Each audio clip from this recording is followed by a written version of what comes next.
মহাভারতের তিন চরিত্র আমরা আস্বাদন করব। আস্তে কথা নয় মা, কথা নয়। আমি জানি সন্ধ্যাকালীন অনেক ভক্তের আগমন হয়েছে, তবে আপনারা একটু যে যার প্লেস করে বসুন, ঠিক আছে? মনকে চঞ্চল করলে তো হবে না, কারণ মন চঞ্চল করলে দেখবেন আপনার জীবনটাই চঞ্চল, তাই না? তাহলে মহাভারত থেকে তিন চরিত্র আমরা শুনব। এই তিনটে চরিত্র এমন এক চরিত্র যাদের আমরা কোনোদিন মেনে নিতে পারি না। মহাভারত সৃষ্টি আজ থেকে 5000 বৎসর আগে, কিন্তু সেই 5000 বৎসর ধরে আমরা মহাভারতকে জানি, কিন্তু মহাভারতের এমন একজন মানুষ যাকে পৃথিবীর মানুষ কোনোদিন মেনে নেয়নি, কোনো দিনের জন্য তাকে মেনে নিতে পারেনি। কেন? ও ভালো নয়। তার নাম অনুসারে এই ভারতবর্ষে কোটি কোটি ছেলে আছে, আপনি একটাও খুঁজে পাবেন না যে তার নাম অনুসারে ছেলের নাম রেখেছে। সম্পর্কে কে জানেন? তিনি ছিলেন দুর্যোধনের মামা ছিলেন। দুর্যোধনের মামাকে শকুনি মামা। আচ্ছা বলো তো, এই শকুনি মামাকে পৃথিবীর মানুষ কোনোদিন মানে? যদি মেনে নিত তাহলে ভারতে কোটি কোটি ছেলে একটা ছেলের নাম শকুনি দেখাতে পারবে? আমার ছেলের নাম শকুনি রেখেছি, কেউ রাখে, কারণ ও ভালো নয়। কিন্তু এই যে আমরা ভালো নয় বলে দিলাম, এই যে ভালো নয় বলে দিলাম, এটা কি ঠিক?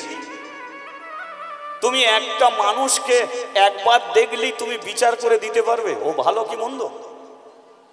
অনেকে মালা পরে, অনেকে পরে না। তা তুমি কি করে বলবে যে মানুষটা কোনোদিনই মালা পরে না?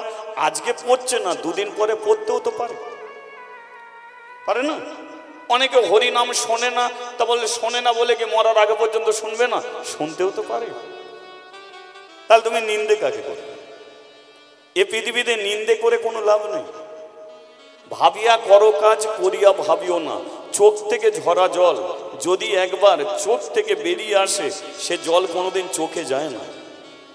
তেমন কারো উদ্দেশ্যে ছোট বড় করে কথা বলে দিলে সে কথাকে কোনোদিন ফিরিয়ে নিতে পারবেন না। হরি বল, হরি বল। সেই জন্য জীবনের কথাকে, কথার বান হলো বাক্যবান। কথাতেই মানুষ মহান হয়, কথাতেই সংসারে শান্তি ফিরে আসে, আবার কথার জন্যই সংসারে বিষ খেয়ে মরে, আগুন ধরে যায়। কিসের জন্য? একমাত্র কথা। তাই কথাই হলো সবচেয়ে মহাবান। আমরা যে শকুনিকে এত খারাপ চোখে দেখি, কিন্তু এইটুকু জানবেন যে দাপর যুগে ভগবান শ্রীকৃষ্ণ অর্জুনের রথে সারথি হয়ে কুরু বংশকে ধ্বংস করেছিল, কিন্তু না, কৃষ্ণর ক্ষমতা ছিল না যে কুরু বংশটাকে ধ্বংস করবে, কারণ কুরু বংশটা কোনো সামান্য বংশ ছিল না। যে বংশে 100টা ভাই ছিল, একবার ভেবে দেখুন তো, ওই 100টা ভাই যদি বেঁচে থাকতো, ওদের 100টা বউ হতো, 100টা বউয়ের 5টা করে ছেলে হলে কত হতো?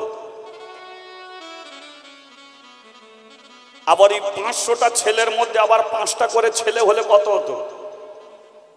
বলো, ভারতবর্ষে অন্য কোনো আর বংশ টিকতো? টিকতো বলে মনে হচ্ছে? অপরাধে নেবে না। আমাদের হাওড়া জেলায়, এটা তো 24 পরগনা, আমাদের হাওড়া জেলায় যদি কোনো বাড়িতে 100টা ভাই থাকতো, দেখবেন ওই যে ভোট হয় নয়, নেতারা সবার আগে ওখানেই ঢুকত। কেন? কারণ যে পরিবারে 100টা ভাই মানে ছেলে পুলে নিয়ে 500, ওই বাড়ি ক্যাপচার করলে। তাহলে এই বংশটা যদি বেঁচে থাকতো, তাহলে চিন্তা করে দেখুন, ভগবান শ্রীকৃষ্ণের ক্ষমতা থাকতো না এ ভারতবর্ষের মাটিটাকে ধর্মে প্রতিষ্ঠিত করা। তাহলে কৃষ্ণর কারণে কুরু বংশ ধ্বংস হয়নি, কুরু বংশ ধ্বংস হয়েছিল একমাত্র শকুনির কারণে। শকুনি যদি না থাকতো তাহলে কুরু বংশ কোনোদিন ধ্বংস করতে পারত না। শকুনির মধ্যে যে রাজনৈতিক, যে কূটনৈতিক ছিল, আজকে সমাজের বুকে এই শকুনি সবার চেয়ে বেশি খারাপ হলো, নিন্দনীয় হলো। কেন? কারণ সে জীবনে ভালো কিছু করেছে। হরি বল, হরি বল। আমরা শকুনিকে মেনে নিতে পারলাম না, কিন্তু আজকে শুনবেন শকুনি কত বড় কৃষ্ণ ভক্ত, শকুনি কত বড় হরি ভক্ত। শকুনির জীবন কাহিনী কি ছিল, এর বাড়ি কোথা ছিল। আমরা সারাটা জীবন ওকে মহাভারতে দুর্যোধনের কাছে থাকতে দেখেছি, কিন্তু কেন দুর্যোধনের কাছে পড়েছিল? এই শকুনির বাড়ি ছিল এক জায়গায়, কিন্তু নিজের পরিবারকে ছিল দুর্যোধনের কাছে। দুর্যোধনকে বাঁচাবার জন্য নয়, একমাত্র দুর্যোধনের বংশকে ধ্বংস করার জন্য। তাহলে মামা ভাগ্নে যেখানে বিপদ নেই সেখানে, তাহলে মামা শকুনি হয়ে ভাগনার এত বড় বংশকে নির্বংশ করলো কেন? কারণ এর মধ্যে একটা কারণ লুকিয়েছিল। এই শকুনির সম্পর্কে আজ আমরা জানবো, আর একটা মেয়ের সম্পর্কে জানবো। মা, এই যে মায়েদের বলছি, আলোচনা আজকে মহাভারতের বিষয়, যেটা আমার উপরে চর্চা করতে বলেছে। সেই মহাভারতের একটি মেয়ে, যে মেয়েটা চোখে দেখতে পেত তবু চোখে কাপড় বেঁধে ঘুরে বেড়াতো, ছেলেপুলে 100টা ছিল। বলো মেয়েটাকে? তাহলে মেয়েটার নাম হলো গান্ধারী। আচ্ছা বলো, শকুনি যেমন নাম রাখতে চায় না, তেমন গান্ধারী বলেও দেখবে মেয়েরা কেউ নাম রাখতে চায় না। ব্যতিক্রম দু একজন রাখে, কিন্তু গান্ধারী তিনি প্রমাণ করেছিল যে বিয়ের পরে একটা মেয়ে নিজের পরিবার ছেড়ে অপরের সংসারে চলে আসে একটা ছেলের হাত ধরে, সেই ছেলেটা হয় তার স্বামী, সে হয় তার স্ত্রী। কিন্তু এই স্বামী স্ত্রী এরা কি বস্তু, এদের অটুট বন্ধন কেমন হওয়া উচিত, এদের দুজন দুজনের প্রেম ভালোবাসা কেমন থাকা উচিত, একজন স্ত্রী স্বামীর প্রতি কি ভালোবাসা দেখানো উচিত, সেটা দেখিয়ে দিয়েছে মহাভারতের গান্ধারী। তাহলে আজকে ভারতবর্ষে হাজার হাজার আপনাদের মতো স্ত্রী জাতি আছে। এই গান্ধারীর কথা শুনলে বুঝতে পারবেন যে স্বামীকে কিভাবে ভক্তি করতে হয়। আর একটা চরিত্র, সেটা হচ্ছে দুর্যোধন। দুর্যোধন মহা পাপী ছিল, এ সবাই জানে, কিন্তু কি ভয়ঙ্কর পাপ জীবনে সে করেছিল, যার জন্যে নিজের পাপে নিজেই ধ্বংস হলো। আমরা শুরু করব গান্ধারীকে দিয়ে, শেষ করব দুর্যোধনের মৃত্যু দিয়ে, মাঝখানে শুনবো শকুনির জীবন কাহিনী। এই 3 চরিত্র নিয়ে আমরা শুনব শকুনির ধ্বংসযজ্ঞ, অর্থাৎ দুর্যোধন বধ। এই আমরা লীলা সাধন করব। আর একবার বলিয়ে শ্রী চৈতন্য মহাপ্রভুকে শুরু করা যায়। এই যে শকুনি, এই শকুনির বাড়ি ছিল গান্ধার বলে একটি রাজ্য। গান্ধার, যেটা এখন বর্তমান নাম হচ্ছে আফগানিস্তান। পাকিস্তান, ইরাক, ইরান পার্শ্ববর্তী হচ্ছে আফগানিস্তান। আফগানিস্তানের ছেলে হলো শকুনি। শকুনিরা ছিল 100 ভাই। বড় ভাইয়ের নাম হলো শকুনি, আর 100 ভাইয়ের একটি মাত্র বোন, যার নাম হলো গান্ধারী। তাহলে গান্ধারী আর শকুনি এরা হলো ভাই বোন। এবারে শকুনির বাবা ছিল সুবল রাজা, আফগানিস্তানের রাজা। কলিযুগ আফগানিস্তান দিয়ে বলি, ওটা গান্ধার রাজ্য ছিল, আগে বলে দিয়েছি। তাহলে এখন কলিযুগের কথাই বলি। আফগানিস্তানের রাজা হলো সুবল। সুবলটাকে, ইনি হলো শ্রীকৃষ্ণের বন্ধু। সুবল মিলন আপনারা অনেক লীলা শুনেছেন। এই সুবল, জয় নিতাই, এই যে সুবল, উনি বৃন্দাবনে ছিল, কিন্তু গান্ধারে এলো কি করে? না কৃষ্ণ যখন বৃন্দাবন ছেড়ে চলে যাচ্ছে, সুবল বলল, এই কৃষ্ণ তো কোথায় যাচ্ছিস? আমি বৃন্দাবন ছেড়ে চলে যাচ্ছি। বৃন্দাবন ছেড়ে তুই যাবি কেন? আমার মামাটা মোটে ভালো নয়। মামা ভালো নয় মানে? তোর মামাকে কংস, মামা আমার কংস। আমি বাচ্চা বলে শুধু আমাকে মারার জন্য লোক পাঠাচ্ছে। অকাসুরকে পাঠালো মারার জন্যে, বকাসুরকে পাঠালো মারার জন্যে। জানিস সুবল, সেদিনকে একটা মেয়ে ছেলেকে পাঠিয়ে দিল জানিস? মেয়েটা স্তনে বিষ মাখিয়ে এনেছে, আমাকে স্তনদুগ্ধ দিচ্ছে মারবে বলে। আমার মামা জানে আমি বাচ্চা, কিন্তু আমি যে চৌবাচ্চা এটা মামা মোটে বলে। খালি মারার জন্য পাঠাচ্ছে, আমাকে মারতে পারে তো সেই জন্য চিন্তা নেই যে মামাকেই পৃথিবী থেকে সরিয়ে দেবো, মামাকেই মেরে দেবো। ও মামা এমন একটা গাছ, ও বিষ, ওর গাছের ছাল পর্যন্ত বিষ, ডালপালা সব বিষ। ওর ডালপালা কেটে আর লাভ নেই, ওই বিষ গাছের মূলটাকেই আমি টেনে তুলে দেবো। তাই আমি বৃন্দাবন থেকে চলে যাব। সুবল বলল, কৃষ্ণ তুই যখন বৃন্দাবনে থাকবি না, আমিও বৃন্দাবনে থাকবো না। কৃষ্ণ বলল, শোন সুবল, আমরা বাল্যকালের বন্ধু, কাজের ক্ষেত্রে যেতে হবে, তাহলে তুই যা আমিও যাই, কিন্তু কথা দে সুবল, জীবনে তুই আমার কথা ভুলবি না। সুবল বলল, কৃষ্ণ আমি কথা দিচ্ছি, আজ আমি ছোট, একদিন বড় হব, আমি যেখানেই থাকি না কেন জীবনে তোকে আমি ভুলব না।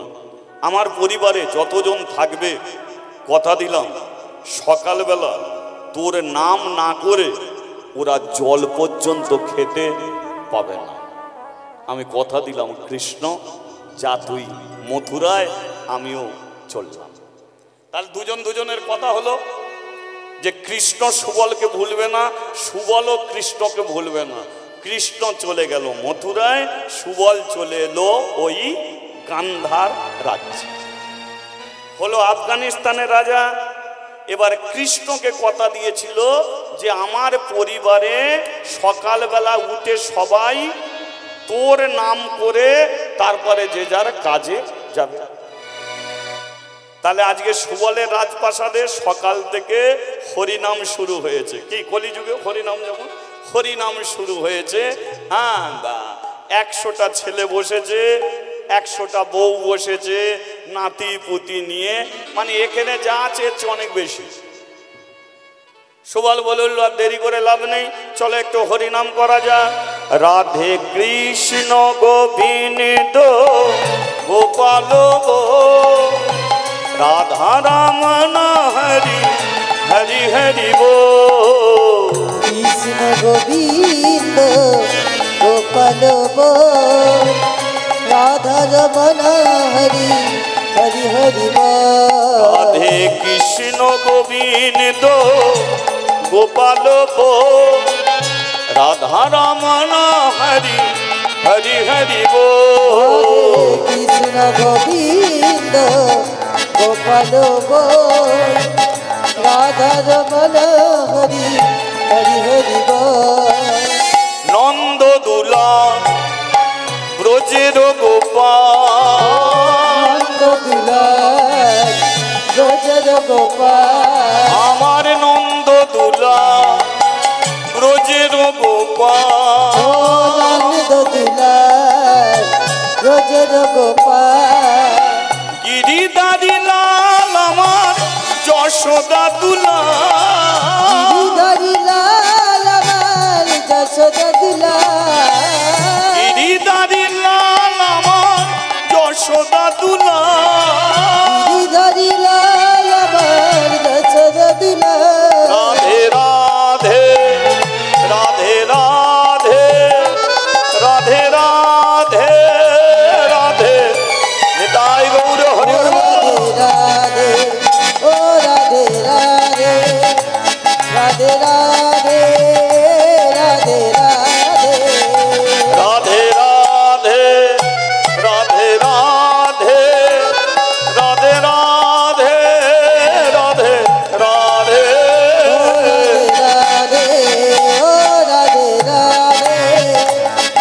রাধে রাধে রাধে রাধে রাধে কৃষ্ণ গোবিন্দ গোপাল বল রাধা রমন হরি হরি হরি বল কৃষ্ণ গোবিন্দ গোপাল বল রাধা রমণ হরি হরি হরি বল বলিয়ে শ্যাম সুন্দর কি জয় হরি নাম বন্ধ করবি কি না না সুবল রাজা রাজপ্রাসাদে হচ্ছে ছেলেগুলো হরি নামে মেতে গেছে সুবল বলল না এমনি মেতে থাকলে হবে না সংসারে কাজকর্ম আছে বৌমা যাও রান্নাবান্নার কাজে যাও 100টা ছেলে যে যার কাজে চলে গেল এবার সুবল যাবে রাজপ্রাসাদে আচ্ছা বলুন তো মেয়ে দেখবেন বাবাকেও ভালোবাসে মাকেও ভালোবাসে তাই তো দুজনকেই ভালোবাসে কিন্তু একটু মেয়েরা বেশি ভালোবেসে ফেলে কাকে বলুন তো মায়ের চেয়ে না মাকে ভালোবেসে ফেলে বেশি না বাবাকে এটা বিয়ের পরে বোঝা যায় বিয়ের পরে কোনো মেয়ে যখন বাপের বাড়ি যায় তখন কি বলে কোনোদিন বলে যে মায়ের বাড়ি যাচ্ছে সবাই কি বলে বাপের বাড়ি যাচ্ছে এ থেকে বোঝা যায় যে মেয়েরা যেন বাবাকে একটু বেশি ভালোবাসে বাবারাও তেমন মেয়েকে বেশি ভালোবাসে 100টা ছেলে কিন্তু গান্ধারীকে সে প্রচন্ড ভালোবাসে সুবল যখন রাজপ্রাসাদে যায় তখন গান্ধারীর হাতে জল না খেয়ে যায় না বাবার ভালোবাসাটা কেমন জানেন সুবল সকালবেলা ঘুম থেকে ওঠে কিন্তু চোখ বন্ধ থাকে চোখ বন্ধ করে গান্ধারী যে ঘরে থাকে সেই ঘরে যাবে চোখ খুলে প্রথম গান্ধারীকে দেখবে তারপরে সে রাজপ্রাসাদে যাবে গান্ধারীর হাতে জল না খাবে না গান্ধারী ভাত দিলে তবে ভাত খাওয়া হবে গান্ধারী ওষুধ দিলে তবে ওষুধ খাওয়া হবে আজকে সুবল রাজপ্রাসাদে যাবে গান্ধারী 1 গ্লাস জল নিয়ে দাঁড়িয়েছে সুবল জলের গ্লাসটা হাতে নিয়ে গান্ধারীর মুখের দিকে তাকিয়ে আছে যে মেয়েটা যে আমার এত বড় হয়ে গেছে এটা আমি বুঝতে পারিনি উপযুক্ত মেয়েকে ঘরে রেখে আর কোনো লাভ নেই তবে আমি যদি রাজা হই আমার মেয়েকে তো আর ভিখারির সঙ্গে বিয়ে দিতে পারি না কোনো একটা রাজার ছেলের সঙ্গে আমার মেয়ের বিয়ে দিতে হবে আমি বাবা আমি আর অন্য চিন্তা ভাবনা করব না আমি নিজেই একটু সন্ধান করি গান্ধারী সুবল কি করেছে কাউকে কিছু না জানিয়ে নিজেই একটা ছেলের সন্ধান করছে কিছুদিন পরে সুবলের বাড়িতে একটা চিঠি এসে পড়ল সুবল চিঠিটাকে খুলে দেখলো যিনি চিঠিটা লিখেছে তাকে কিন্তু আমরা সবাই চিনি গাল ভর্তি দাড়ি মাথা ভরা চুল অর্জুন যাকে এত তীর মেরেছিল তীরের বিছানা করে দিয়েছিল তাহলে ব্যক্তিটাকে তিনি হলেন গঙ্গাপুত্র ভীষ্ম চিঠিতে কি লেখা আছে আমি পড়ছি আপনারা শুনুন সুবল তোমার 100টা ছেলে একটা মাত্র মেয়ে মেয়েটাকে চিনি রূপবতী গুণবতী কিন্তু আমার একটা ভাইপো আছে আমার বড় ইচ্ছা আমার ভাইপোর সঙ্গে তোমার মেয়ে গান্ধারীর আমি বিয়ে দিতে চাই ভীষ্মর কথা একটু বলি তৎকালীন দিনে ভীষ্ম যাকে বটবৃক্ষ সমতুল্য করে রেখেছিল যেমন বট গাছের কোনো মরণ নেই তেমন ভীষ্মরও মরণ নেই তার ইচ্ছা মৃত্যু তাহলে সুবল চিন্তা করলো আমার মেয়ে যদি দিল্লির রাজপ্রাসাদে যদি বউ হয়ে যায় মানে হস্তিনাপুরটা এখনকার দিনের নাম হলো দিল্লি তাহলে আমার একটিমাত্র মেয়ে যদি দিল্লির রাজপ্রাসাদে বউ হয়ে যায় তাহলে আমার মতো ভাগ্যবান বাবার কেউ হবে না আর এটা আমি স্বপ্নেও ভাবিনি যে ভীষ্ম আমার মতো ক্ষুদ্রতম রাজার একটা মেয়েকে বউ করে নিয়ে যেতে চায় বাহ, বড় আনন্দ। তারপরে কি লেখা আছে দেখি, আবার খুলেছে। সুবল, তোমার মেয়েটা দেখতে সুন্দরী হলে কি হবে? আমি যার সঙ্গে বিয়ে দেব সে কিন্তু জন্ম থেকেই অন্ধ। বাবন, যেই সুবল শুনেছে যে ভীষ্ম বিয়ে দিতে চায় যার সঙ্গে, সে জন্ম থেকে অন্ধ। অসম্ভব। আমি আফগানিস্তানের রাজা সুবল, আমার টাকা পয়সা বাড়ি গাড়ি অভাব কিছু নেই, ভীষ্মর বুকের পাটা আছে, তা বলে সে যেটা মনে করবে সেটাই করবে, এটা আমি হতে দেব না। আমার একটা মাত্র মেয়েকে কোনোদিন আমি অন্ধ ছেলের সঙ্গে বিয়ে দেব না। চিঠিটাকে ফেলে দিয়েছে, পরক্ষণে চিঠিটা তুলেছে। সুবল, আমি মিথ্যাবাদী নই, আমি যেটা চিঠিতে লিখলাম এটাই হলো সত্য। তোমার মেয়েটাকে আমি হস্তিনাপুরের বউ করব, অন্ধ ছেলের সঙ্গে আমি বিয়ে দেব, কিন্তু তুমি যদি অন্ধ ছেলের সঙ্গে বিয়ে দিতে রাজি না থাকো, তাহলে আমি কিন্তু তোমার বাড়িতে যাব, তোমার মেয়ের চুলের মুঠি ধরে টানতে টানতে কিন্তু আমার বাড়িতে নিয়ে আসবো। আর আমার যে কথা তুমি শুনলে না, এই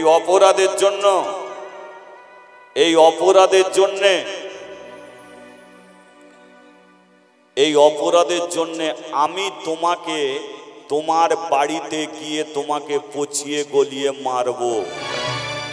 তোমার 100টা ছেলেকে আমি নিজের হাতে হত্যা করব। আফগানিস্তান আমি রক্তের বন্যা বইয়ে দেব। ইতি গঙ্গা পুত্র ভীষ্ম। কি চেয়েছি আর কি যে পেলাম,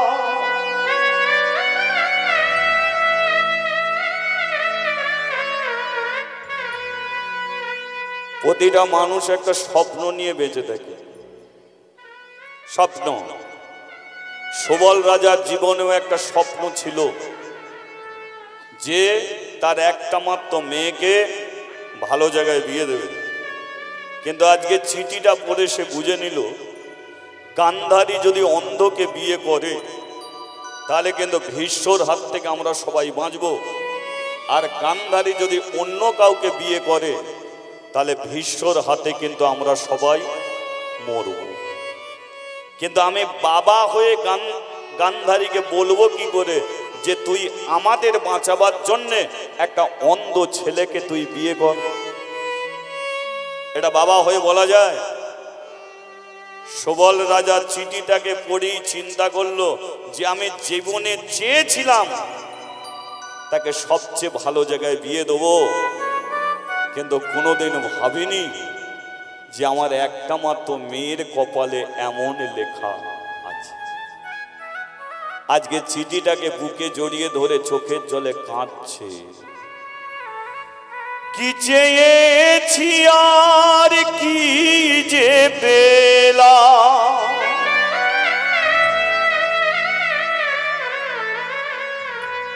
আধারেতে ঢেকে গেল আমারই জীবন, কিসেরই কারণে হলো অঘটন,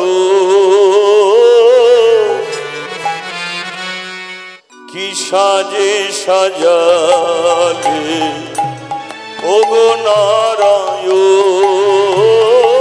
কি সাজে সাজালে ওগো নারায়ণ, আমায় কি সাজে সাজালে ওগো নারায়ণ, কি সাজে সাজালে ওগো নারায়ণ, কেন আধারেতে ঢেকে আমারই জীব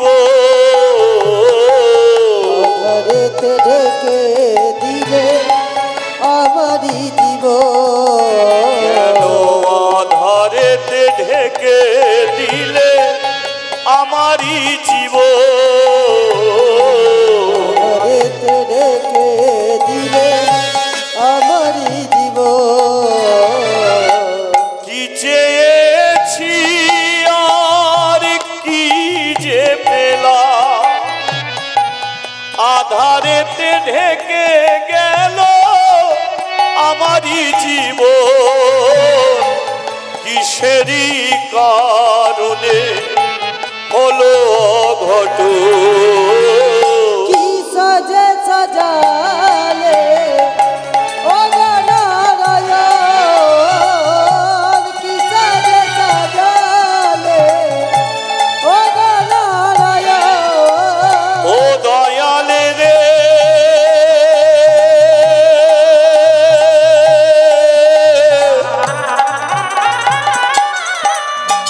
তোর এই কি বিচার রে ও দয়ালে রে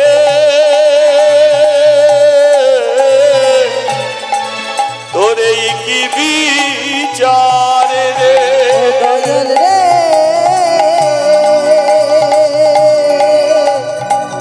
তোর এই কি বিচার রে ও দয়াল রে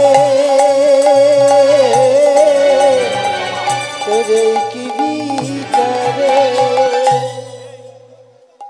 খোলটা কমা বাইরের খোলটা কমিয়ে দে খোলের বেশি শব্দ হচ্ছে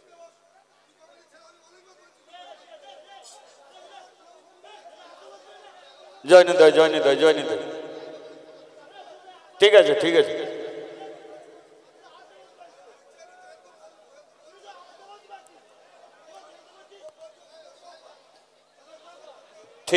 আছে একটু অসুবিধা হচ্ছে বলেছে খোলটা একটু কমিয়ে দেবে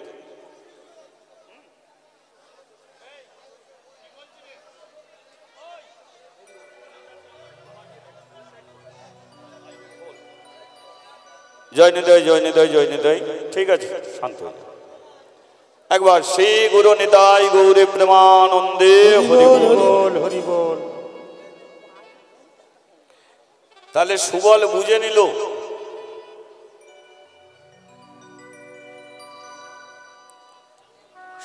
বুঝে নিল যে সে যে জায়গায় দাঁড়িয়ে গেছে এখনো হয় তার বিষ খেয়ে মরে যাওয়া উচিত তা নয় মেয়েটাকে অন্ধ ছেলের সঙ্গে বিয়ে দেওয়া উচিত কিন্তু সুবল সিদ্ধান্ত নিল যে আমি যে মেয়েকে আমি এত ভালোবাসি যে মেয়ের হাতের জল না খেয়ে আমি কোনোদিন রাজপ্রাসাদে যাই না আমি সেই মেয়েটার জীবন আমি এইভাবে শেষ করে দিতে পারবো না তাতে আমি মরব আমি বেঁচে থাকবো না মেয়েটার দিকে যখনই দেখে সুবলের চোখে জল এসে যায় এই মেয়েটাকে বলবো কি করে হরি বল হরি বল আমি বলবো কি করে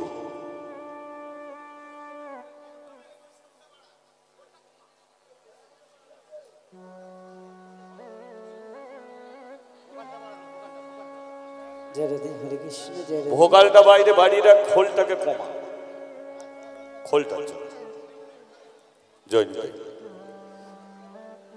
আমি বলবো কি করে পারি না এক সপ্তাহ ধরে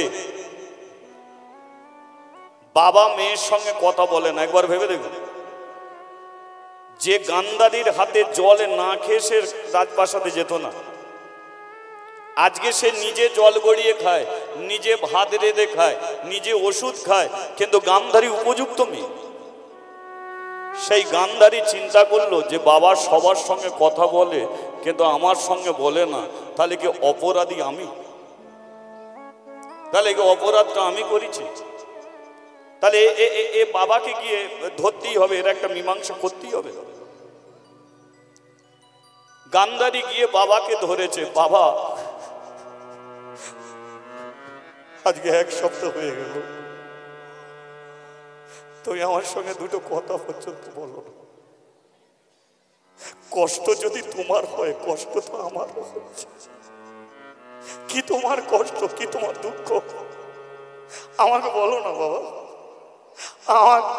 আমাকে তুমি বলো। কি করে বলবে এই কথা? এখন বাবাও কাঁদছে, মেয়েও কাঁদছে। সকালবেলা শকুনি এসে দাঁড়িয়ে গেছে। কি হয়েছে তোমাদের দুজনে কান্নাকাটি কিসের? কোন মানুষ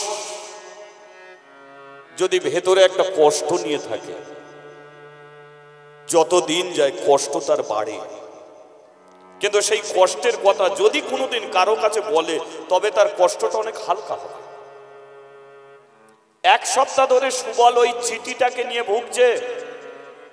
কেউ তাকে প্রশ্ন করেনি যে বাবা কি হয়েছে, কিন্তু আজকে শকুনি প্রশ্ন করেছে তোমার কি হয়েছে। বুকের ব্যথা, বুকের কষ্ট কমাবার জন্যে চিঠিটাকে ধরিয়ে দিয়েছে শকুনির হাতে। পড়ে দেখ চিঠিটা। শকুনি পড়ে বলল, বাবা ভীষ্মর ক্ষমতা আছে জানি, কিন্তু আমরাও তো 100টা ভাই। আমাদের একটা মাত্র বোনকে অন্ধ ছেলের সঙ্গে আমি বেঁচে থাকতে বিয়ে দেব না, দেব না বিয়ে। এদের দুজনের যখন কথা হচ্ছে, গান্ধারী চিঠিটাকে নিয়েছে। আর গান্ধারী চিঠিটা নিয়ে নিজে পড়ি, গান্ধারী নীরব পাথরের মতো দাঁড়িয়ে গেছে। গান্ধারী বুঝে নিল যে সমস্ত পরিবারকে বাঁচাতে একমাত্র আমিই পারি। আমি যদি অন্ধ ছেলেকে বিয়ে করি, তাহলে কিন্তু আমার বাবা দাদারা সবাই বাঁচবে। আর আমি যদি অন্য কাউকে বিয়ে করি, তাহলে ভীষ্মর হাতে আমার পরিবার সবাই মরবে। তাহলে আমার কি করা উচিত? আমি প্রেম করে অন্য কাউকে বিয়ে করব নিজের সুখের জন্য, না যে দাদারা আমাকে কোলে পিঠে করে মানুষ করেছে তাদের ঘরে আমি বাঁচাবো? বলো, আজকাল দিনে কোনো মেয়ে যদি এই পরিস্থিতির মধ্যে পড়ে, সে কি করবে? দেখুন, আজকাল দিনে সমাজে মেয়েদের যে চিন্তা সেটা বলবো না, কিন্তু গান্ধারীর কি চিন্তা সেটা আপনারা শুনুন। গান্ধারী বলে উঠল, দাদা সবকটা ভাইকে এক জায়গায় ডেকে নিয়ে। রাজপ্রাসাদে সকাল থেকে শুরু হয়েছে, সবকটা ভাই একত্রিত হয়েছে, সবকটা বৌদি একত্রিত হয়েছে। গান্ধারী বলে উঠল, আমি বিয়ে করব। শকুনি বলে উঠল, কাকে বিয়ে করবি? চিঠিতে যার নাম লেখা আছে আমি তাকে বিয়ে করব। শকুনি বলে উঠল, আমরা বেঁচে থাকতে তার সঙ্গে বিয়ে দেব না। গান্ধারী বলে উঠল, তোদের কথা আমি শুনবো না, তোদের কথা আমি শুনবো না। আমি এই অন্ধ ছেলেকে বিয়ে করব। জন্ম মৃত্যু বিয়ে কোনো মানুষ কোনোদিন বলতে পারে না। আমার কপালে যেটা আছে আমি সেটাই মেনে নেব। তাই আমি অন্ধ ছেলেকে বিয়ে করে জীবন কাটিয়ে দেবো। তোরা আমাকে বাধা দিবি না দাদা, বলে দিচ্ছি। আমি তোদের জোড়াত করে বলছি, আমার বিয়ের ব্যবস্থা কর। আমি আর তোদের বাড়িতে থাকবো না, আমি তোদের বাড়ি ছেড়ে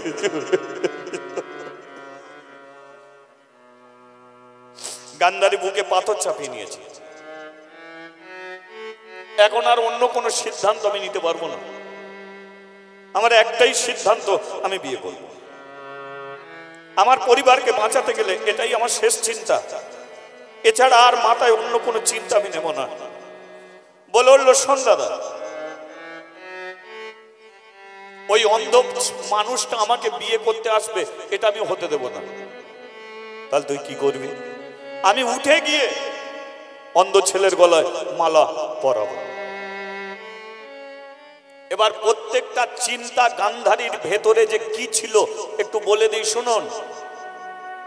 গান্ধারী জানে যে অন্ধ ছেলেটা যদি আমায় বিয়ে করতে আসে, তাহলে যারা নিমন্ত্রিত হয়ে আসবে তারা কিন্তু আঙুল আমার দিকে তুলবে না, আঙুল তুলবে আমার দাদা বাবাদের দিকে। তারা বলবে, কিরে শকুনি, লোকের কাছে বলে বেড়াস তোর বোনকে খুব ভালোবাসিস, তোদের মা মরে যাওয়ার পরে তোদের বোনটাকে মায়ের মতো করে ভালোবাসলি, আর আজকে কোন স্বার্থের জন্য তোদের একটা মাত্র বোনকে অন্ধ ছেলের সঙ্গে বিয়ে দিচ্ছিস? তাহলে আঙুল কার দিকে উঠবে? আমার দাদা বাবাদের দিকে উঠবে। কিন্তু আমি যখন এই পরিবারকে বাঁচাবার জন্য অন্ধ ছেলেকে বিয়ে করব, তখন আমার পরিবারের দিকে কেউ আঙুল তুলবে, এটা আমি হতে দেব না। তাই আমি উঠে গিয়ে বিয়ে করব। 3 দিনের মধ্যে আমি চলে যাব। আমি চলে যাবার পরে জীবনে কোনোদিন আমি বাপের বাড়িতে আর ফিরবো না। কেন এই সিদ্ধান্ত নিল যে আমি চলে যাব? বাপের বাড়িতে যদি আমি ফিরি, পাড়া প্রতিবেশী দেখতে আসবে, তারা আমার অন্ধ স্বামীকে দেখে তারা টিটকিরি করবে, আর স্বামীর নিন্দা আমি সহ্য করতে পারব। কি বুদ্ধিমতী মেয়ে, কি চিন্তা ভাবনা! দেখো, আমি চলে যাবার পরে তোরা কোনোদিন আমার মুখ দেখার জন্য আমার শ্বশুরের ভিটেতে তোরা যাবি না। হরি বল, হরি বল। আমি আমার মতো জীবন নিয়ে থাকব, তোরা তোদের মতো থাকবি। সমস্ত পরিবারটাকে বাঁচাবার জন্যে আমার জীবনটা আমি অন্ধকারে ঢেকে। একদিনে গেল, 2 দিনে গেল, 3 দিনের সকালে একটা পালকি এলো। গান্ধারী দেখলো পালকিটা তো আমার জন্য চলে গেল। হরি বল, হরি বল। স্নান করে ঠাকুর ঘরে গেল। প্রতিদিন কৃষ্ণর চরণে বসে, আজকে রাধের চরণে বসলো। ওগো রাধে গো,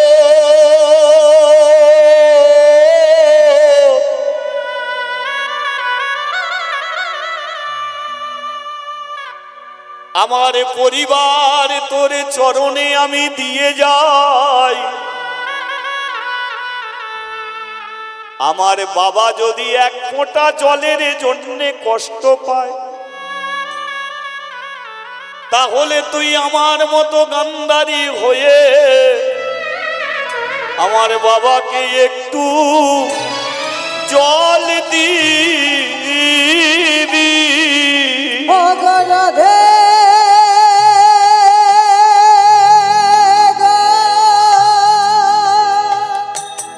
আমার কষ্টের কথা তোকে বলছি না। ও রাধে রাধে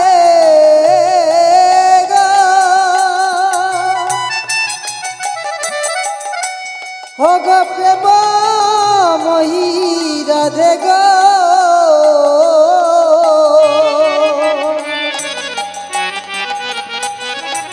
कृपामयी राधे गो আমি আরে তো কিছুই চাই না রাধে গো,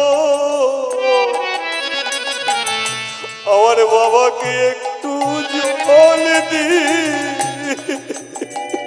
আমি আর তো কিছু চাই না রাধে গো,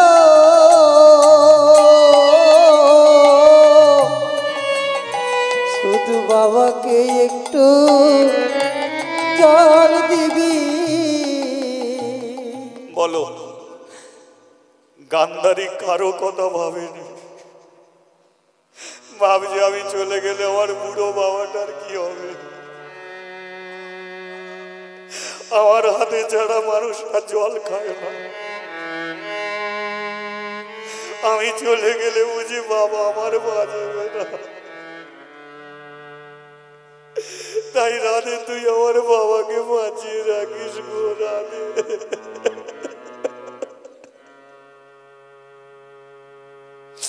জীবনের যত কষ্ট, যত দুঃখ নিজের কথায় একবারও কিন্তু বলেনি যে রাধে তুই আমার কত বড় সর্বনাশ করে দিলি, তুই তো একটা মেয়ে, আমি তো একটা মেয়ে, পারতিস অন্য কারোর সঙ্গে আমাকে দিতে। হিন্দু ঘরের মেয়ে তো 4 বার 5 বার বিয়ে নয়, একবারই তো বিয়ে হবে, তাও তুই কার সঙ্গে আমাকে বেঁধে দিলি? এটা বলেনি, বলে গেল শুধু তার পরিবারের কথা। ঠাকুর ঘর থেকে বেরোচ্ছে, চোখে জল, দেখতে পেল দরজার সম্মুখে তার 100টা দাদা বৌদি বাবা চোখের জলে কাঁদছে। গান্ধারী চিন্তা করলো আমি যদি এদের জড়িয়ে ধরে কাঁদি তাহলে আমি আর যেতে পারবো না। চোখের জলটাকে মুছে বাবার মাথায় হাত বুলিয়ে দিচ্ছে, বাবা চোখের জলে আর কেঁদো না, কাঁদছো কেন? এমনি করে কান্নাকাটি করে কি হবে, তোমার তো শরীর খারাপ গো। হরি বল হরি বল। আমাকে একটু আশীর্বাদ করো না, আমি যেন ভালো করে ঘর সংসার করতে পারি। গান্ধারী আমি তোকে কি আশীর্বাদ করবো? তো বলি তুই রাজেশ্বরী হ গান্ধারী, তোর আমার 100টা দাদা, তোদের ঘরে যে আমি প্রণাম করব সকাল থেকে সন্ধে হয়ে যাবে, একসঙ্গে আমি প্রণাম করে নিচ্ছি, আমি চলে যাচ্ছি। হ্যাঁ, পালকিতে বসেছে গান্ধারী, শকুনি এক দৃষ্টিতে তাকিয়ে আছে গান্ধারীর দিকে। গান্ধারী সবার দিকে তাকিয়েছে কিন্তু বড় দাদার দিকে তাকাতে পারেনি, কারণ শকুনি সবচেয়ে বেশি তার বোন গান্ধারীকে ভালোবাসে। গান্ধারী যখন পালকিতে উঠেছে শকুনি জানে ও এবারে চলে যাবে, তাই শেষবারের মতো ডেকে উঠল, গান্ধারী একবার আমার দিকে তাকিয়ে দেখ, জানি জীবনে তোর সঙ্গে আর বুঝি আমার দেখা হবে না, কিন্তু শেষবারের মতো তোর ওই সুন্দর মুখটা আমি একবার দেখব, একবার তাকা। গান্ধারী তখনও তাকাতে পারিনি। ওই পালকিতে বসে শুধু হাতটাকে বাড়িয়ে বলে দিল, আসবো না ফিরে, আসবো না ফিরে কোনদিন, আসবো না ফিরে, আসবো না ফিরে কোনদিন, আমি আসবো না ফিরে, আসবো না ফিরে কোনদিন, আসবো না ফিরে, আসবো না ফিরে কোনদিন, বিদায় চির বিদায়, বিদায় চির বিদায়, বিদায় চির বিদায়, বিদায় চির বিদায়, বিদায় চির বিদায়, বিদায় চির বিদায়, বিদায় চির বিদায়, বিদায় চির বিদায়, বিদায় চির বিদায়, বিদায় চির বিদায়, বিদায় চির বিদায়, বিদায় চির বিদায়। একবার জয়ধ্বনি বলিয়ে রাধা মাধবে কি জয়। তাহলে কোন পর্যন্ত শুনলেন? গান্ধারী পালকি করে চলে গেল।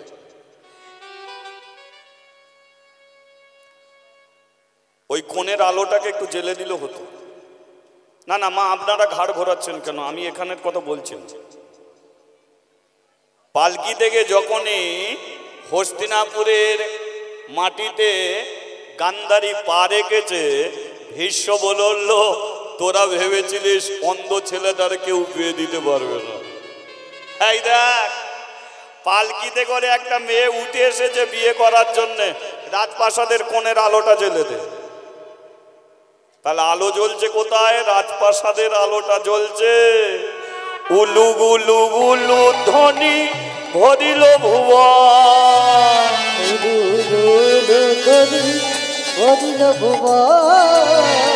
উলু উলু উলু ধ্বনি ভরিল ভুবন,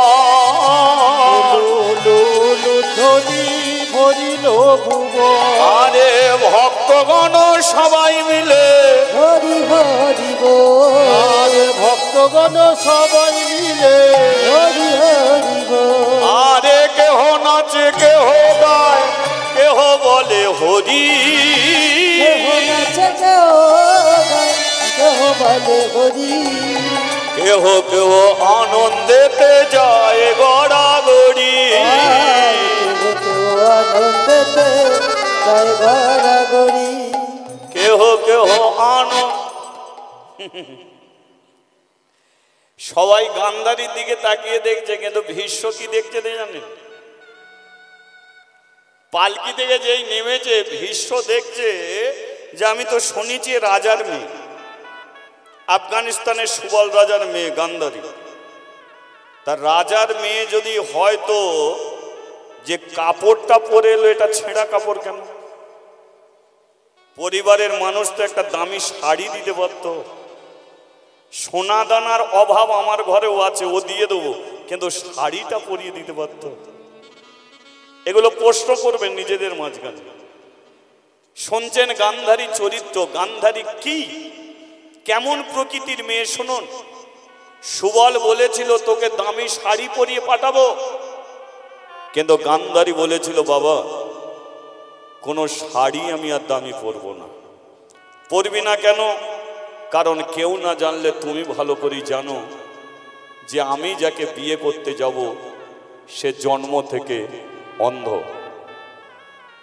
যার এক গ্লাস জল গড়িয়ে খাওয়ার ক্ষমতা নেই, যার রাস্তা পার হবার মতো ক্ষমতা নেই, যার কাছে ভাতের থালা ধরে দিলে ভাত খাওয়ার মতো ক্ষমতা নেই, সে হবে আমার পতি দেবতা, সে হবে আমার স্বামী। আমি কত সুন্দর আমার স্বামী কোনোদিন জানবে না, আমি কত রূপবতী আমার স্বামী জানবে না, আমি চুলে কত খোঁপায় কত ফুল দেবো আমার স্বামী জানবে না। তাহলে যে স্বামী কোনোদিন আমাকে দেখবে না, তাহলে আমি সুন্দর করে সেজে কি শুধু পাড়ার ছেলেদের দেখাবো? হরিবল হরিবল। আমি সে প্রকৃতির মেয়ে নয়। আমার স্বামী যখন দেখবে না পৃথিবীতে সুন্দর রূপ, আমি আর কাউকে দেখাতেও চাই। তাই আজ থেকে কোনোদিন আমি দামি শাড়ি পরবো না, চুলের বেনি আমি বাঁধবো না, আমি যেভাবে যাচ্ছি ভিখারির মতো জীবন কাটিয়ে দেবো, আমি ভিখারির মতো। বুঝতে পেরেছেন? কিন্তু আমরা বলুন তো সাজের প্রস্তুত, তাই না? একটা ছেলে মেয়ের জন্য সাজে, একটা মেয়ে ছেলের জন্য সাজে। কোনোদিন দেখেছি সুন্দর করে একটা ছেলে সেজে গরু ছাগলের কাছে গিয়ে বলে দেখ আমি কেমন সেজেছি? তাহলে একটা ছেলে সুন্দর করে সেজেছে কেন? কোনো মেয়ে তাকে দেখবে। একটা মেয়ে সুন্দর করে সেজেছে কেন? কোনো ছেলে তাকে দেখবে। কিন্তু একটা ছেলে মেয়ের জন্য সাজে, একটা মেয়ে ছেলের জন্য সাজে। কিন্তু পৃথিবীতে এই বাংলার মাটিতে মহাপ্রভু একটা সাজ দেখিয়ে দিয়েছে যে ওরে এইগুলো শুধু একে অপরকে দেখাবার সাজ, কিন্তু ভগবানকে পেতে গেলে তার জন্য সাজ হলো সকাল সন্ধ্যে দুটো হাত তুলে বলবি নিতাই গৌর হরি বল হরি বল। এটা তো ভগবানকে পাওয়ার জন্য সাজ। এই সাজে তোরা সাজবি। আজকে দেখবেন লক্ষ্য করে, আজকে দেখবেন আমরা ভারতীয় সনাতনী ধর্মে ভারতীয় সংস্কৃতিতে মেয়েদের হলো শাড়ি, ছেলেদের হলো ধুতি। শাড়ি পরতে পারো না পারো কোনো দুঃখ নেই, কিন্তু মা গো শাড়িকে কোনোদিন অপমান করবে না, কারণ শাড়ির একটা মূল্য আছে। শাড়ির একটা আঁচল পাওয়া যায়, শাড়ির একটা আঁচল নেই। ছোটবেলায় তুমি যখন ভাত খেতে, হাত ধুয়ে ভাতের জলটা, এই হাতের জলটা গিয়ে কোথা মুছতে মা? মায়ের আঁচল। বিকেল বেলা খেলাধুলা করে ছুটে আসতে চোখে মুখের ঘামটা কোথা মুছতে? মায়ের আঁচল। মা যখন মেলায় গিয়ে কেনাকাটা করত, তখন আমরা আঁচল ধরে দাঁড়িয়ে থাকতাম। মা জানে আঁচল যখন আছে ছেলে আমার কাছে আছে, আর ছেলে জানে মায়ের আঁচল যখন আছে আমি মায়েরই কাছে। হরি বল, হরি বল। সেই আঁচলকে তো ছেড়ে লাভ নেই। অনেকে আর শাড়ি পরতে চায় না, না না এদিকে নয়, আমাদের ওদিকে।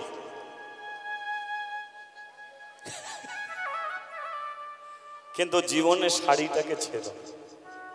আমাদের সনাতন ধর্মে ধুতি, তুমি ধুতি পরতে পারো না পারো কোনো দুঃখ নেই, কিন্তু মেরে ভাই ধুতিকে কোনোদিন অপমান করো না, কারণ ধুতি পরা মানুষটা আছে বলে আমরা খেতে পাচ্ছি, নইলে খেতে পর্যন্ত পেতাম না। যদি বলো ধুতি পরে মানুষ আছে বলে খেতে পাচ্ছি, হ্যাঁ পাচ্ছি, অপরাধ নেবে না।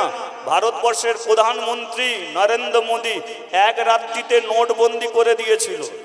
কি কোনো টাকা চলবে না, নতুন টাকা তৈরি হলো। কিন্তু আজ দেখেছেন পুরনো টাকায় যে মানুষটা ছিল, নতুন টাকাতে সেই মানুষটাই আছে। প্রধানমন্ত্রী পারত নিজের ছবি দিয়ে দিতে পারত যে আমি তো দুদিন পরে মরে যাব, হ্যাঁ টাকার মধ্যে যদি আমি থাকি তাহলে খেতে গেলে আমাকেই নিয়ে খেতে হবে, কিন্তু তা করেনি। তিনি আগেও সেই ধুতি পরা মানুষকে সম্মান দিয়ে গেছে, এখনো ধুতি পরা মানুষকে সম্মান দিয়ে গেছে।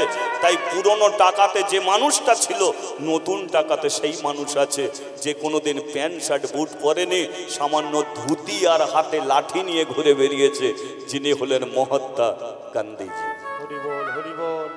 তাই ধুতি পরতে পারো না পারো, ধুতিকে অপমান করো না। ধুতি পরে ঠাকুর হয়ে বসে আছে, কলিকাতার বুকে বসে আছে কে? কাকা রামকৃষ্ণ নয়, দাদা রামকৃষ্ণ নয়, জেঠু রামকৃষ্ণ নয়, একজনই, সবাই তাকে বলে ঠাকুর রামকৃষ্ণ। ধুতি পরে ঠাকুর হয়ে গেছে। তাই ধুতি পরতে পারি না পারি কোনো দুঃখ নেই, ধুতিকে অপমান করে কোনো লাভ নেই।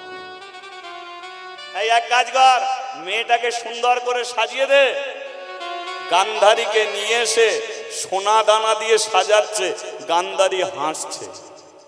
যারা তাকে সুন্দর করে সাজাচ্ছে তারা বলে উঠল, ওরে তোর মাথা থেকে পা পর্যন্ত যে সোনা তোকে দিয়ে সাজিয়ে দেয়া হচ্ছে, কোথা আনন্দ করবি তা নয় হাসছিস? গান্ধারী বলে উঠল, এ সোনা আমারও বাপের ছিল, কিন্তু জীবনে এই সোনা আমি পছন্দ করিনি। যে সোনা আমি পছন্দ করতাম সে সোনা বুঝি তোদের বাড়িতে আর হবে না। মেয়েগুলো বলল, তুই কোন সোনা পছন্দ করতিস? গান্ধারী বলল, আমার 100টা দাদা বৌদি বাবা যখন সকালবেলা এক কণ্ঠে যখন হরি নাম করতো তালি দিয়ে, আমি তখন দরজার আড়ালে কানে শুনতাম, চোখের জলে কাঁদতাম, মনে মনে ভাবতাম, ঠাকুর এমন পরিবারে তুমি আমাকে পাঠিয়ে দেবে যে পরিবারে যেন সকাল সন্ধে হরিনাম হয়, তাহলে আমি হরিনাম শুনব। শুনে রাখ, সোনা সোনা সোনা, আসল সোনা হলো হরি নাম শোনা। যে কানে হরি কথা যায় না, কান নয়, দুদিকে দুটো গর্ত। যে হাতির দাঁত নেই তার কোনো দাম নেই, আর যে মানুষের অন্তরে কৃষ্ণ ভক্তি নেই সে মানুষেরও কোনো মূল্য নেই। এ রাজপ্রাসাদের নামই মানুষ, কিন্তু এরা কেউ মানুষ নয়। এরা টাকা ভালোবাসে, বিষয় সম্পত্তি ভালোবাসে, কিন্তু এরা হরিনাম ভালোবাসে। তাই আমার কপালে বুঝি আর হরিনাম শোনা হবে। তাই শোনা শোনা শোনা, আসল শোনা হলো হরিনাম শোনা। আচ্ছা ঠিক আছে ঠিক আছে, তুই তোর মতো থাক, আমরা আমাদের মতো থাকি। মেয়েটাকে সুন্দর করে সাজিয়ে দিয়েছে। সাজিয়ে দেওয়ার পরে এবারে বিয়ের আসরে নিয়ে গেছে। গান্ধারী গলার মালা, একটু উলুধ্বনি করবেন। বিয়ে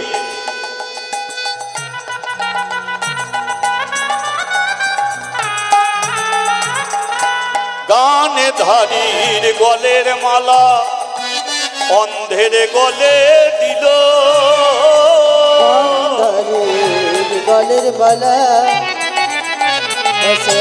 অন্ধের গলে দিল। আরে সেই মালা লইয়া দেখো গান্ধারীর গলে দিল। মালা লইয়া দেখো গান্ধারীর গলে দিল। আরে সেই মালা লইয়া দেখো গান্ধারীর গলে দিল। লইয়া দেখো গান্ধারীর গলে দিল। উলু উলু উলু ধ্বনি ভরিল ভুবন। ওরে উলু উলু উলু ধ্বনি ভরিল ভুবন। আরে হরি হরি হরি ধ্বনি ভরিল ভুবন। হরি হরি হরি ধ্বনি ভরিল ভুবন। চারজনে মাতার ওপর উড়ুনি ধরিল। নয়নে নয়নে আজি মিলন হলো না হলুনি? কোনটে হলুনি? উড়ুনি ধরেছে, কিন্তু গান্ধারী দেখলো তাকিয়ে তার স্বামীকে, কিন্তু ধৃতরাষ্ট্র দেখতে পেল না তার স্ত্রী গান্ধারীকে। তাহলে নয়নে নয়নে মিলন আর হলো। বেশ বলে উঠলো, ভাইপোকে নিয়ে যা, নিয়ে গিয়ে ঘরে বসিয়ে দে। সুন্দর বিছানায় ধৃতরাষ্ট্রকে বসিয়েছে। ধৃতরাষ্ট্র ঠুঁটো জগন্নাথের মতো বসে আছে। গান্ধারী এক গ্লাস দুধ নিয়েছে, তাতে বিষ দিয়েছে? না না। আপনারা কি ভাবছেন ও স্বামীকে মারবে বলে? না, নিজে মরবে। কারণ দেখে নিয়েছে, দেখে নিয়ে বুঝে নিয়েছে যে পিজি রাস্তা যে কালো তার চেয়ে বেশি কালো, আবার জন্ম থেকে অন্ধ। আমি ভেবেছিলাম সংসার করব, কিন্তু একে নিয়ে সংসার করা আমার পক্ষে সম্ভব নয়। তাই আমি বিষ খেয়ে মরব। কারণ ভীষ্মর ইচ্ছা যে শুধু অন্ধ ছেলের সঙ্গে বিয়ে দেয়া। আমিও বিয়ে করে নিয়েছি। আমি যদি মরে যাই, ভীষ্মর বাপের আর ক্ষমতা নেই যে আমার বাড়িতে গিয়ে অত্যাচার করবে। কারণ বিয়ে দিতে চেয়েছিল, বিয়ে হয়ে গেছে, ওর আর ক্ষমতা। আমি বিষ খেয়ে মরব। গান্ধারী কি করেছে? রাত্রিকালে দুধের গ্লাসে বিষ দিয়ে রাত্রিতে গিয়ে দরজা খুলেছে, গ্লাসটাকে রেখে দিয়ে দরজা বন্ধ করেছে। আর দরজা বন্ধ করে ধৃতরাষ্ট্রের দিকে তাকিয়েছে। মনে মনে ভাবছে, এই আমার পতিদেবতা, এই হলো আমার স্বামী। আমি জীবনে কোনোদিন পরপুরুষের মুখের দিকে তাকিয়ে দেখিনি, কিন্তু আজকে তো এই আর পরপুরুষ নয়, আমার তো স্বামী। একটু পাশে গিয়ে বসি। লক্ষ্য করুন, গান্ধারী গিয়ে পাশে বসেছে। আর বসার সঙ্গে সঙ্গে ধৃতরাষ্ট্র বলে উঠল, গান্ধারী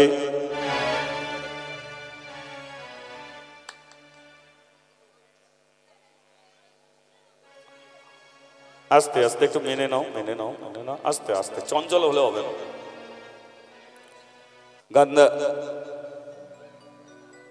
গান্ধারী গান্ধারী বলে উঠলো, আমি যে পাশে বসেছি এটা অনুভূতি। তুমি দরজা খুলেছ, দরজা বন্ধ করেছো, তুমি কি করে জানলে? আমি জানলাম, কারণ এই ঘরেই আমি থাকি। দরজা খোলার শব্দও জানি, দরজা বন্ধেরও শব্দ জানি, কিন্তু আমি বলে দিচ্ছি গান্ধারী তুমি দরজা খুলে দাও। গান্ধারী বলল দরজা খুলবো কেন? চলে যাও। চলে যাও, চলে যাব মানে আমি তোমার স্ত্রী না, তুমি আমাকে মন থেকে মেনে নিতে পারো না। কি করে জানলে আমি তোমাকে মন থেকে মেনে নিতে পারিনি? আমি জেনেছি, যখন শুভ দৃষ্টি হলো, যখন দুজন দুজনকে তাকিয়ে দেখতে বললো, তুমি আমার দিকে তাকিয়ে দেখেছো, কিন্তু তুমি গুমরে গুমরে কেঁদে উঠেছো। আর যখনই তুমি কেঁদে উঠেছো তখনই বুঝতে পেরেছি যে ইচ্ছাকৃতভাবে তুমি আমাকে বিয়ে করোনি, কেউ তোমাকে জোর করে আমার উপরে চাপিয়ে দিয়েছে। হরি বল, হরি বল। কিন্তু আমি চাই না যে তোমার জীবনটা এমনি করে তিলে তিলে নষ্ট হয়ে যায়। আমি চাই না, এটা কোনো দিনের জন্য আমি চাইবো না। আমি যদি বয়সে তোমার থেকে দুদিনের চেয়ে বড় হয়ে থাকি, আমি তোমাকে, আমি তোমার মাথায় হাত রেখে আশীর্বাদ করছি, তুমি সুখী হও। তবে আমাকে নিয়ে তুমি কোনোদিন সুখী হতে পারবে না, পারবে না গান্ধারী, পারবে না। কারণ যার এক গ্লাস জল গড়িয়ে ক্ষমতা নেই, যার ভাত খাওয়ার ক্ষমতা নেই, যার ভাতের থালা ধরে দিলেও ভাতের থালা দেখতে পাবে না, সে তোমাকে জীবনে কি দেবে? না দিতে পারবে সুখ, না দিতে পারবে আনন্দ। তাই আমি তোমার হাতে ধরে বলছি, তুমি এই মুহূর্তে এই রাত্রিকালে আমাকে পরিত্যাগ করে তুমি চলে যাও।